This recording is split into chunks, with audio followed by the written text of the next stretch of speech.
Okay, well, hi Tati. Thank you so much for being here. I am very excited to have a conversation with you today. And yeah, just thanks for coming on. Thank you for having me. I'm so excited to be here. Yeah, absolutely. So you are a chronic illness business coach, you are an entrepreneur, and you are also a chronic illness patient yourself, which puts you in this really unique space and niche to help a lot of other people with chronic illness who want to start their own businesses and be their own CEO and work for themselves. So before we dive into your work and some of the more in-depth questions that I have for you, can you give people a little bit of background on your journey and your experience of how you came to be this chronic illness business coach? Yeah, absolutely. So you kind of touched on all of it. I have been living with chronic illness, my entire life, really. Diagnosed with ulcerative colitis about 6 years ago now, actually, this month that we're recording this in. And I always kind of had in the back of my mind that I wanted to be an entrepreneur, kind of alongside being sick. Like many people with chronic illness, I wasn't getting the answers that, I needed around my chronic illness. So life kind of continued forward. And I went to college. I went to the University of Oregon. All while And juggling symptoms and not yeah, having a I, good treatment plan. exactly. Yeah, I didn't have a diagnosis. I was basically just accustomed to living every day in pain. It was really hard. I missed out on a lot of things in college because I was really sick and just in physical pain. I had to, prioritize like being able to go to class and like do my homework and do my internships and my projects that I was doing. Because of course, based on who I am, I was like always in like clubs and doing internships and like it wasn't just school. So then when it came down to like my social life, I definitely pushed through a lot of the pain to have some experiences, but I did miss out on a lot. It was really hard, and Yeah. that's something that I still kind of grieve sometimes. Um, but yeah, I went to school and my symptoms got progressively worse around my junior year. And I this is where the story gets a little weird, so hang on with me. But I had this scheduled jaw surgery. So I needed to have reconstructive jaw surgery just based on the way that my jaw had formed. Again, I still didn't have a diagnosis, so let's remember that. And I came out of the surgery. I was in the hospital for a few days. I had a stronger reaction to the surgery than the surgeon had really like prepared me for or really seen. He was like, "Yeah, like you'll probably spend the night in the hospital and then you'll go home." I was there for like 3 or 4 days. Oh my goodness. I was in a lot of pain. I was like Mm. really just not doing well. I did end up going home, and I had my first ever ulcerative colitis, like severe flare.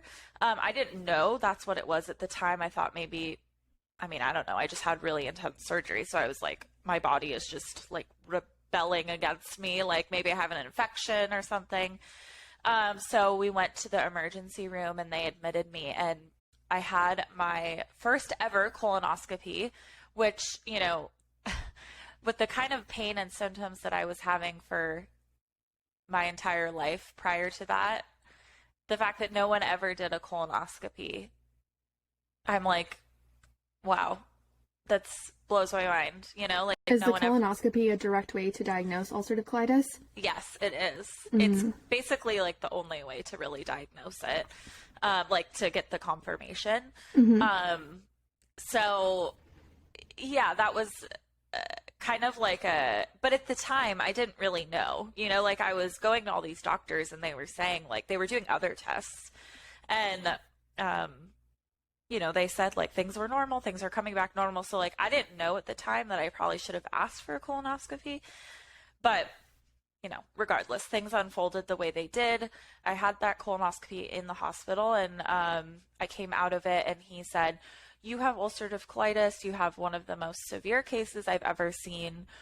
you're probably going to have surgery to remove your colon, like all within a few sentences, he's saying this to me. Wow. And I'm like kind of coming out of the anesthesia, like 21 years old, like just in college, like what's happening? I just had jaw surgery. So they hospitalized me. I had lost a lot of blood. I was really, really sick. So I needed to be in the hospital. They put me on a biologic called Remicade, which I'm actually still on to this day, because it ended up working. It didn't work right away, but after a little while, it ended up working, and I ended up having to take a term off of college. That term, they were like, you cannot go back to school. And I was like, no, I'm going back to school. And they were like, Tati, you can't go back to school yet. And That's hard to walk away though when you. It was devastating. I remember like to this day being in the hospital with my laptop, like going in and having to like press withdrawal from term. Because I was just like, I mean, I think that's something I will always remember, but I was just like so dead set, like, no, I'm not going to put my life on hold. Right. You've been envisioning this career path and this way forward for your future probably for multiple years. And suddenly there's a massive roadblock, and it's really hard to see beyond that when that comes up. Absolutely. And I was fighting it tooth and nail, but I was really, really sick. And I mean, I couldn't even like really get up and walk to like the other side of the room without feeling just horrible. That's why you still wanted to go back to college. You couldn't walk. I know. My mom really had to have like a heart to heart with me. And just, like when we were alone, because that was the other thing. It was like, it's very overwhelming to be in the hospital. There's, especially when you're just getting diagnosed with something, like it's just a lot. There's a lot of people, there's a lot of emotions. You're on a lot of medication sometimes, like it's not your normal reality. Yeah. And, for me, like and I think for a lot of people, I was very overwhelmed. And so it really had to take like my mom, when I was alone in my room, like with my mom, the hospital room, my mom just being like, look, I love you. This isn't going to stop you from graduating. Like, she really had to be like, I'm telling you, like, you have to do this. You have to take time off, because otherwise, like, you're not going to survive. I took that term off of school. I stayed home with my parents, and I really focused on, slowly but surely building up my strength, and also living with this new diagnosis and sort of trying to understand it, trying to wrap my head around it. I was happy that I had answers, but I was also, mad and confused and frustrated, like all of the feelings. And I definitely went through like the grief cycle a few times and like not in the right order. So you're home from college and you're taking this time off, basically forced rest for your health. And that works though, because you eventually start to feel better and then you do return to college. I do. Yeah. The next term I returned to school. I still graduated on time. It was basically nothing really changed, nothing was really a drastic change in as far as this like path that I had, envisioned for myself. There was just kind of this bump in the road that ultimately, was actually going to put me on the path that I was meant to be put on. I didn't know it at the time. I was going to say, it's really interesting that you say that nothing changed going back to school, because you did dive into corporate work in what they call corporate America. And then you made the decision to get out of corporate America, and you made the choice to transition into entrepreneurship and business coaching. Yeah. What triggered that mental shift and that true change of tracks for your future? Yeah, absolutely. It's a great question. So I spent about 5 years working in corporate PR and marketing. It was a very amazing experience in the fact that I learned so much, and I use all of that knowledge and expertise every single day.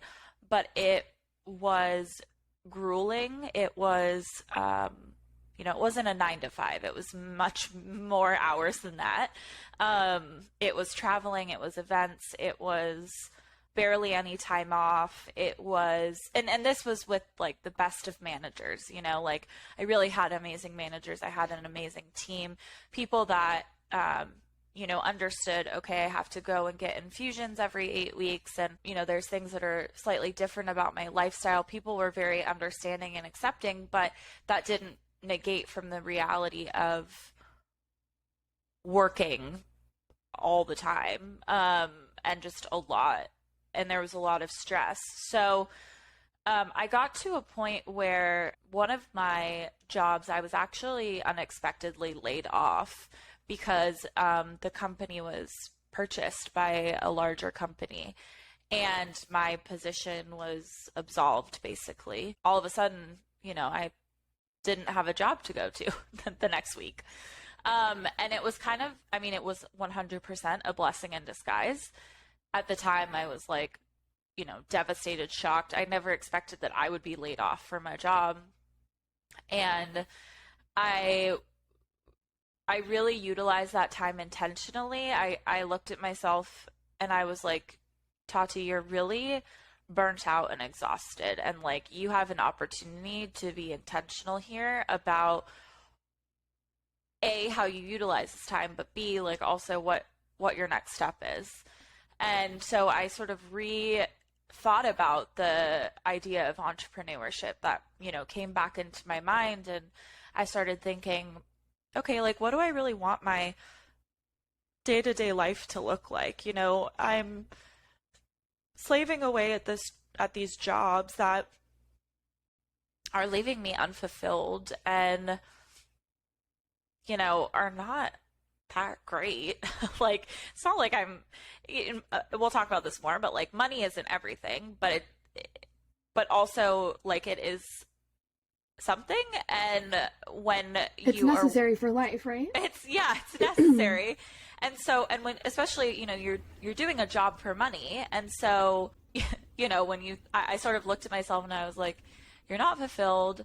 You're not really making that much money. You're working all the time. You're burnt out. You're putting your health at risk. At that point, I had achieved remission with my UC.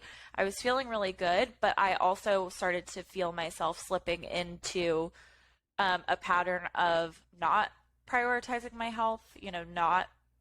I saw myself going down a path of causing myself another really large flare. Mm-hmm. And I took a beat, and this is when I really sort of dove into what I was starting to do on Instagram, which was share my story around chronic illness and build a community and just really connect with other people with chronic illness, because at the time, I didn't really know anyone in my day-to-day life. I had really great support systems like friends and family that were really, amazing and understanding. But as we all know with chronic illness, it's just different. Like when you talk to someone else with chronic illness, it's like this unspoken understanding. Like you could literally not know anything else about each other, but like you're kind of bonded immediately. Absolutely. So I really was just getting a lot of joy out of connecting with other people online that had chronic illness and just, sharing my own content. And I decided, I'm going to put time and energy into this while I'm sort of figuring out what it is that I want to do. And I ended up realizing and sort of falling into coaching as an option for a business, for work. And so I decided that was a good opportunity to get my like coaching credentials and just look into what it was like to become a coach. Mm-hmm. So I got certified, and during that time I still wasn't quite ready to like jump into entrepreneurship. It's funny, I look back now and I'm like, I totally could have, but I wasn't quite ready. I was like 2 steps away. It's a big leap.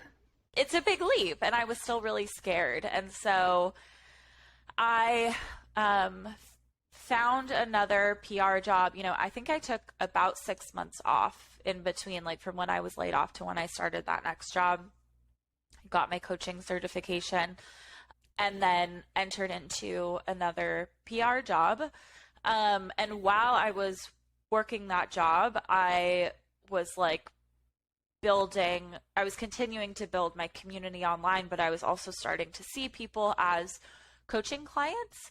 I specifically became a life and mindset coach for women with chronic illness to really help them navigate life with diagnosis, to build their confidence, really everything that I was doing, but on a one-on-one basis.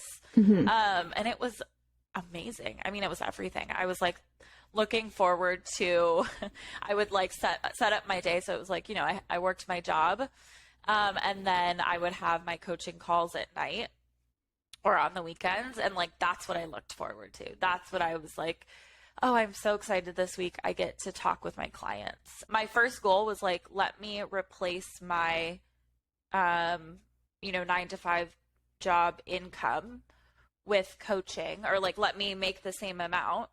And then like, that's going to be your sign that like, you have to take the leap, like period. It doesn't matter. Cause like, if you don't take the leap, then like, you're never going to.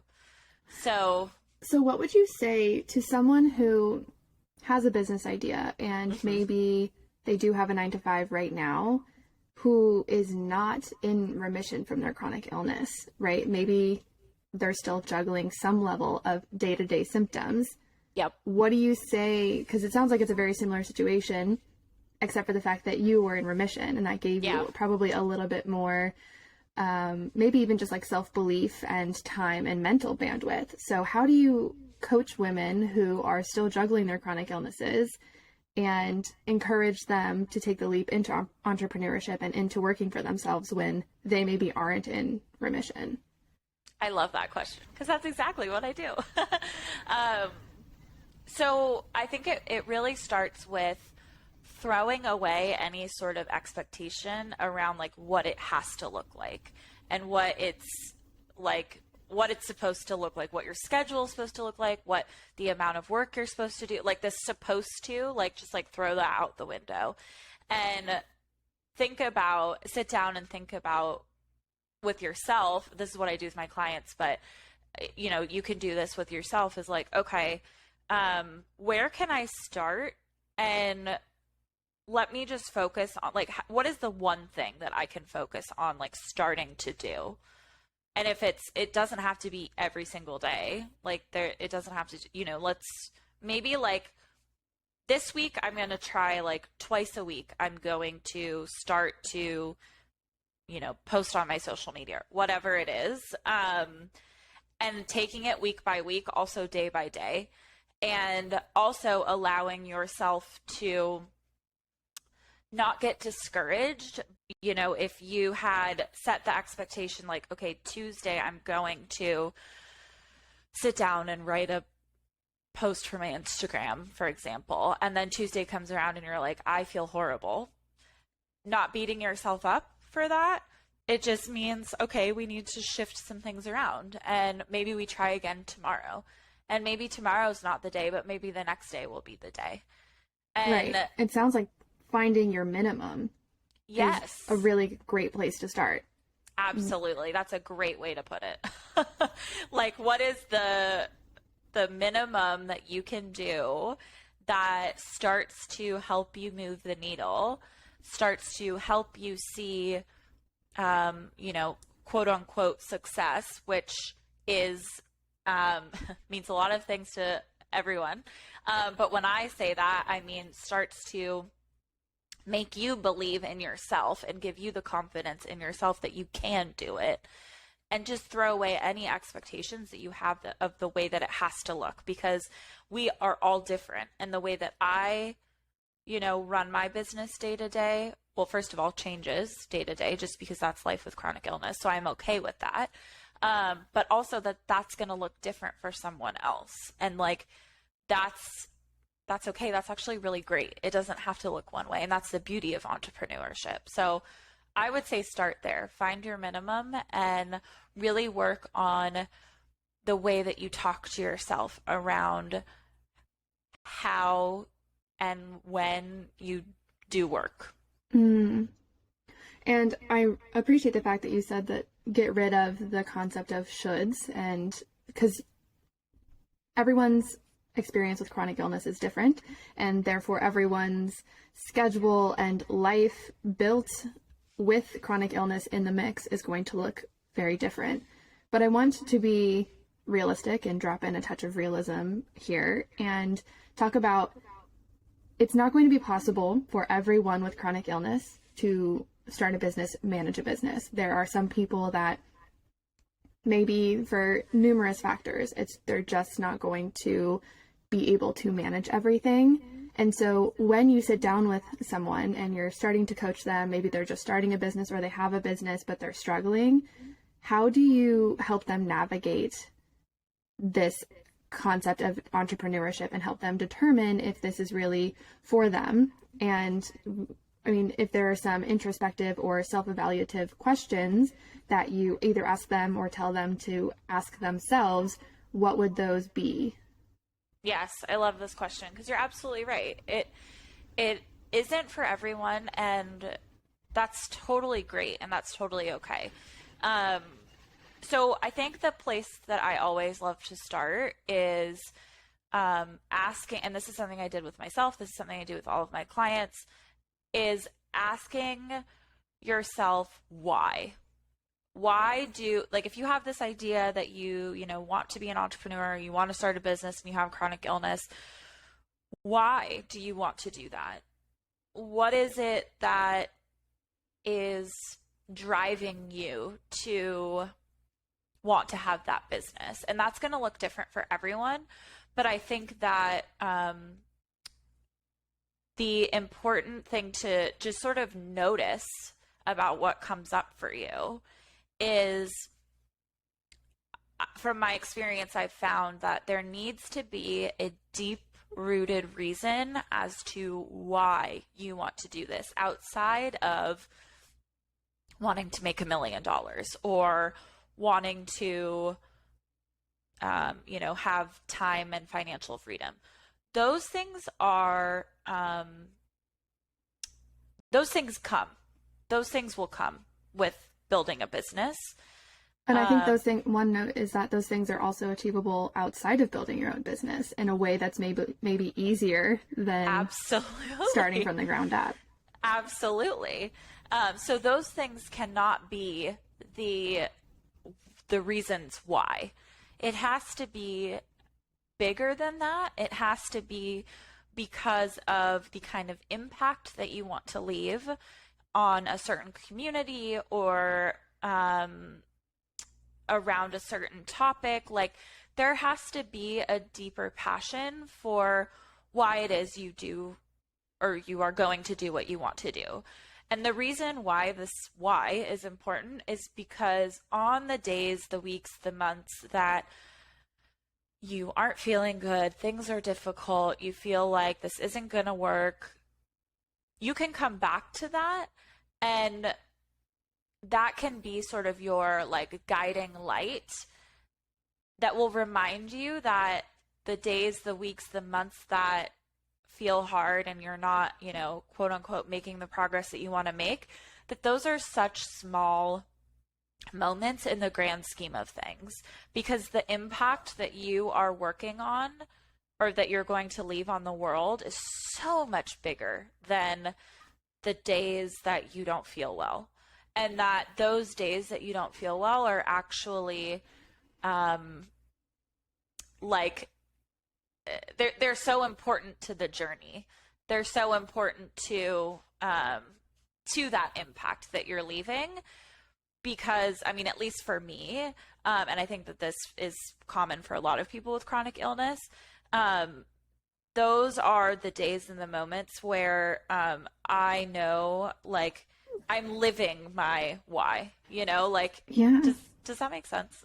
Yeah, no, it does. I think the why, it's the tether that will pull you through the darkest moments. And one thing that I conceptualize around the why of starting the podcast and doing this online advocacy that I do not that it's a full business, at least right now, but one of the reasons that I think that I continue to do it is that I think it's the best way to achieve my aim.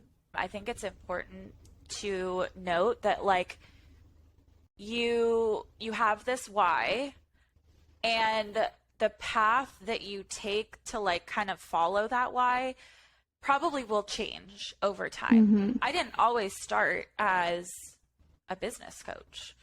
I didn't necessarily know right away that my path was supposed to be helping other people with chronic illness become entrepreneurs and build their own businesses. I found that along the way. But if I hadn't started with this overall why of like just wanting to help other people with chronic illness live their best possible lives, then I wouldn't have gotten to that like deeper place. And so that's something that I always talk about is like, it doesn't have to be super clear, and it's probably not going to be super clear, and it's probably going to take a few like turns along the way to like actually get you to that place where you're like, oh, this is what I was supposed to do. And I wouldn't have gotten to this place if I hadn't started here and like just sort of looked at all the doors that were opening along the way. The doors aren't going to open unless you start to like walk towards them.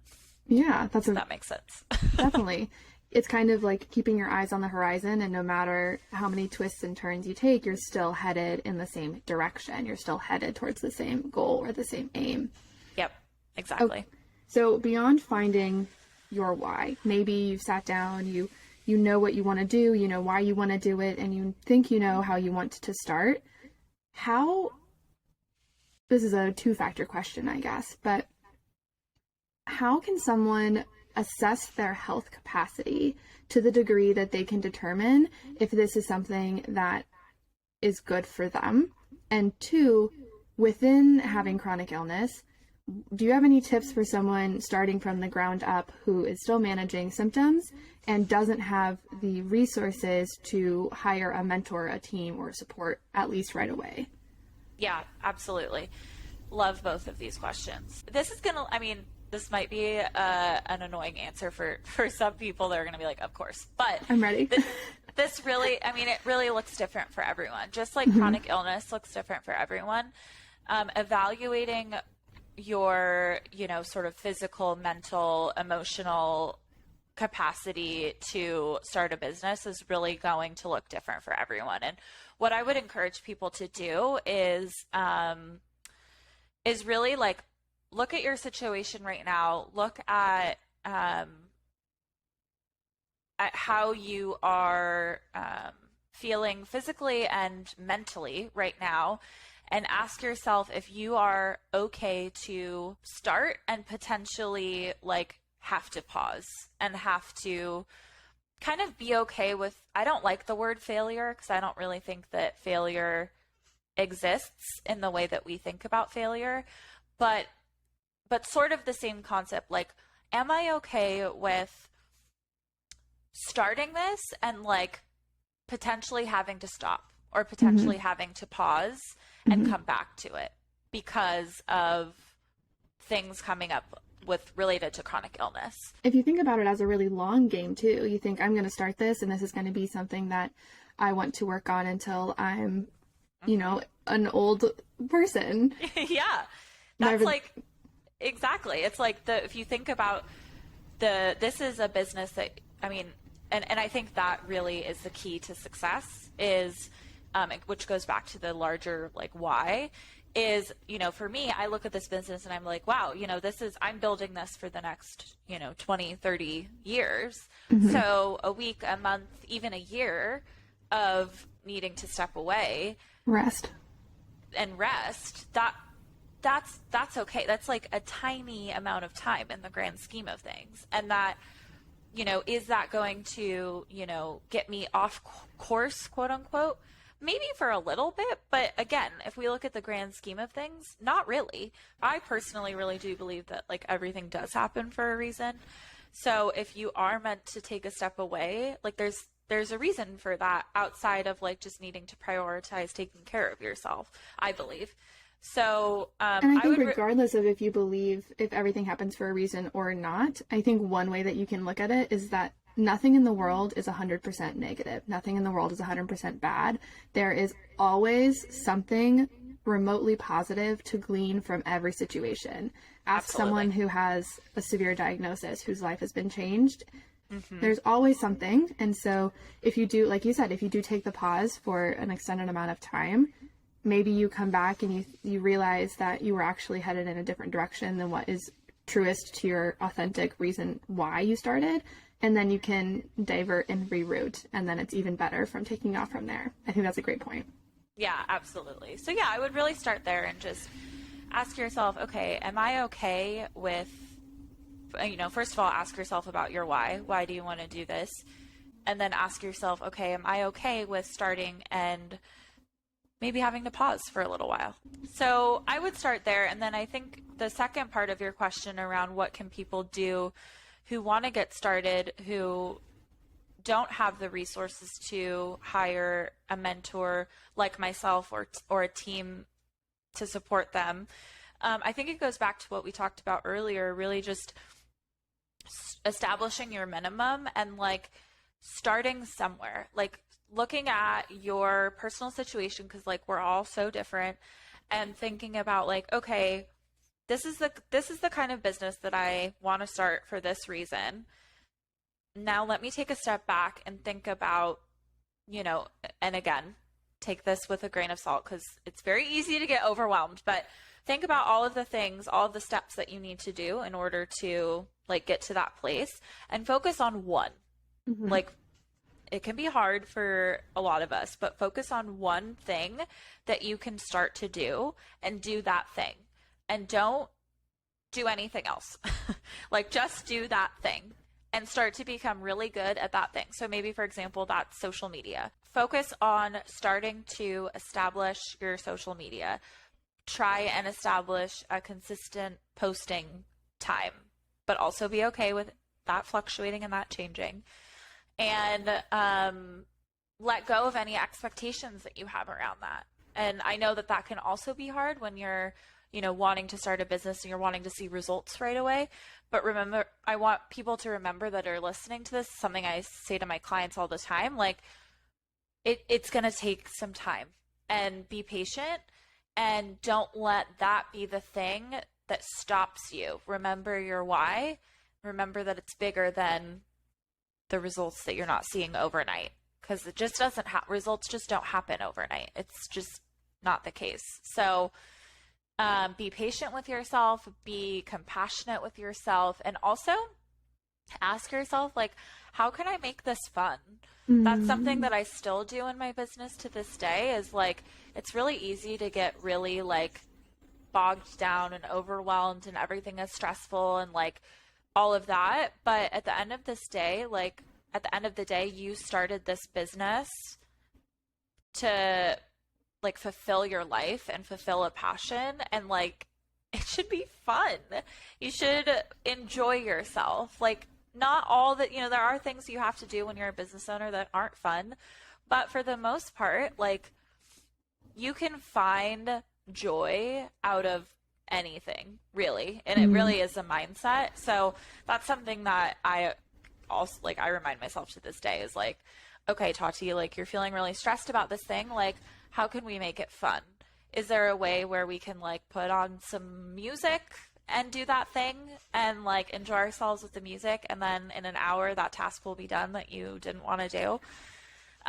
Or like take a step away, take a walk, how can you make this an enjoyable process? Because for me, like, and I think for so many of us who want to start businesses, it's like, what's the point if we're not enjoying the journey, Like, so true. You could have stayed in corporate America and been equally as miserable. Yeah, exactly. I'm like, this is not, I didn't do this to like hate my day to day. Like that's just the opposite of why I did this. So, I think all of those things like are helpful for people that are getting started. And,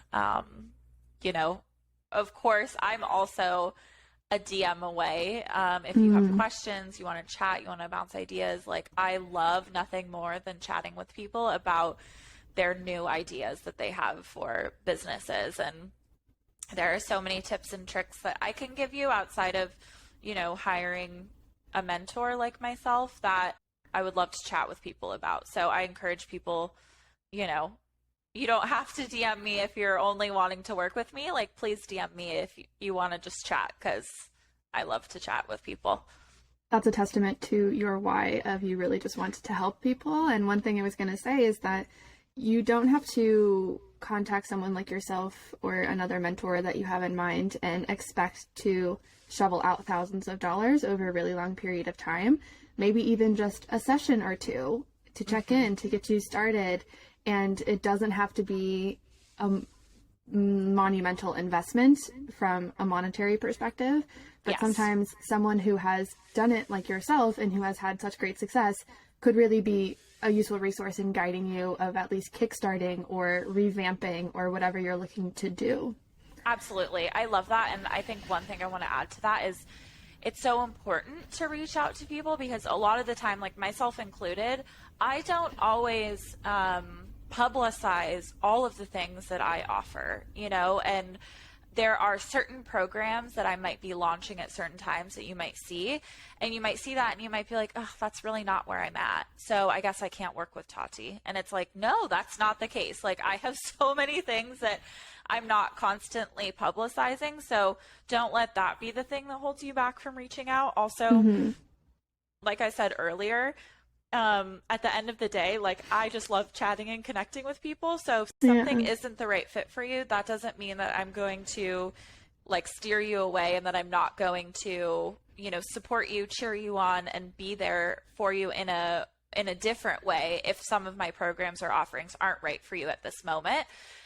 Because like you said, I mean, really, I could do all of this for free and be like the happiest person in the world, because I just truly enjoy this so very much. So I encourage people, like, whatever is holding you back from reaching out to me or other people in the space, like, try and let go of that and just see what happens. Like, I have built some of the most amazing relationships because I was like, I'm just going to DM this person and like, who cares what happens, like. Yeah. And I think the chronic illness community too is really special, as we said before, is that you automatically have this connection, but also with deep respect for what one another goes through and struggles with, just being a human on earth and dealing with chronic health struggles. Absolutely. Yeah. And I think even just, just like you would do with someone else that you're hiring, either like a plumber or an electrician, call them and have a consult. Have a quick chat, even if it's just 15 minutes, you can call a few people and vet them, see if the dynamic is good, see if they've had clients in the past who are in a similar situation and how they've helped them and where they are now. You are allowed to ask all those questions of someone who you are potentially going to hire, even if it's just for a few sessions to help you. Oh my gosh, yes, absolutely. I mean, at the end of the day, also, it's like really important to me that the people that I work with, like, it's a good fit, for both of us. And so absolutely. I mean, I encourage everyone, like, ask questions, get on a call. Like, I'm always happy to get on calls with people and chat about where they're at and what could be the right fit, or potentially there might be someone else that I can point you in the direction of, if I'm not the right fit for you. So, and at the end of the day, if nothing else, like, we connected and we got to know each other, and that's awesome. And I love that. And I think that that's just as valuable, because at the end of the day, both, chronic illness and entrepreneurship can feel very lonely and isolating, but it doesn't have to be. And so even if if I make a new friend or you make a new friend because you reach out, amazing. That's a win. I think that's a win. Absolutely. Well, I think one of the biggest questions that, or maybe the biggest barriers that people have when potentially jumping into entrepreneurship and working for themselves, especially when chronically ill, is benefits and insurance. And this is a really complicated topic because it depends on what state you live in and what kind of insurance you need and the medications you're on and the chronic illness that you're trying to manage. But I'm curious, are there any words of advice that you can offer to someone who is sitting thinking, well, I can't leave my corporate job because I have the best health insurance that I can buy in my state through my job, and I can't let that go? What Or do you have any thoughts on that? I do. Yeah. And this is something that comes up for people a lot. I mean, it's definitely a barrier for me for a while. And there's a few things, like you said, I mean, I'm not an insurance expert in all the states. So like at the end of the day, consult an expert on this, but, some things that helped me just kind of with mindset around that. I think this really did, happen to me unintentionally, but like when I got laid off, it was kind of a moment of like, oh, well, just because I have a corporate job, like doesn't mean that it's forever and it's secure. I think a lot of people view, corporate jobs as like, well, I have like for sure this paycheck and these benefits. And yes, that's absolutely true. But also at the end of the day, again, depending on the state you live in, of course, but like that could be gone at any moment. Just like, this with entrepreneurship, people are like, well, it's so like up and down. And how do you know? And it's like, well, corporate jobs also are, because at the end of the day, nothing is guaranteed for the most part. This is very much a generalization. So that's one thing that kind of helped me with the mindset around it. And then also, kind of on the more tactical side of things, when you're thinking about like actually getting insurance and like budgeting for it, I have worked with some really amazing, wherever I was located at the time, like local insurance agents that like their entire job is helping you find the best possible insurance for you. And yes, it is more expensive typically because you're paying for all of it yourself. So what I would recommend on that side of it is, when we were talking about earlier, like for me, replacing my income, my like 9 to 5 income with like my coaching income, that was my goal. And then I knew, like, essentially get all the information you can and then build out a plan for yourself. So if you talk to a local insurance agent or broker, figure out like, okay, what would the coverage look like? What would that price point of that coverage look like for me? And then build that into your budget and your goals. So essentially it's like, I know that I'm going to need to make this much money, and my insurance needs to be accounted for. And then you have all that information in front of you, and then you can start to take action to like work towards those goals, right? So that's kind of my advice around that, is like gather as much information as you can ahead of time. And maybe one of the best ways to do that is to talk to people who are entrepreneurs in your state or in your region if you're outside of the US, because absolutely they probably have experience. Yeah, and that's actually how I got started. Was so I before, I live in San Diego now, but my fiance and I lived in Oregon, and before, I'm now on his health insurance, but before that I needed to get my own. And I talked with some local friends who were also entrepreneurs. And I was like, hey, what do you do? And they pointed me in the direction of a really awesome insurance agent who was like, she was a woman. She was very like, good at breaking down the language and talking with me about what I needed. So I love that you said that, because that's exactly what I did, is like I asked people local to me, hey, do you know anyone that can help me with this? And they did. And I would also encourage people, like if you are in a relationship with someone, there are a lot of things you can do around that. Like I thought that we had to be married in order for me to be on his insurance, but that's actually not the case. So yeah. Do you have to be engaged, or just also congrats on your engagement? Oh, thank you. You're so sweet. No, so I've been on his insurance long before we were engaged. We essentially just had to sign some forms claiming that we're like domestic partners. Interesting.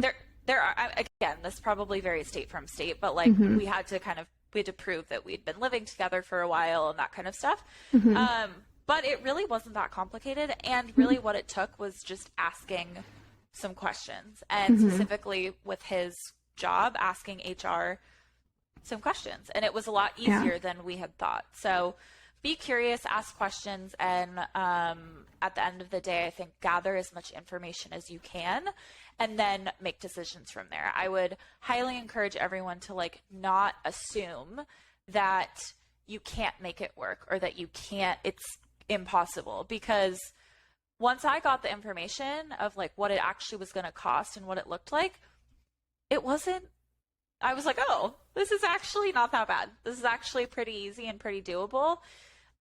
But I had some other idea in my mind before I had the information. So goes back to the door concept. Don't close the door before you even walk up to it. Exactly. I love that. You just did. I love that. Amazing. Well, we'll have to wind down now, but this has been an incredible conversation full of phenomenal information for people who are chronically ill or maybe even not chronically ill, but looking at jumping into entrepreneurship, which can feel like an uncharted territory and a giant leap of faith. And I will be sure to link all of your socials and website down below. Where is the best place for people to find you, though? Right now, Instagram is definitely the best, at the Tati Skomski. I'm sure you will link it. Please DM me. Like, never feel like you can't just slide on into my DMs and say hi or ask some questions.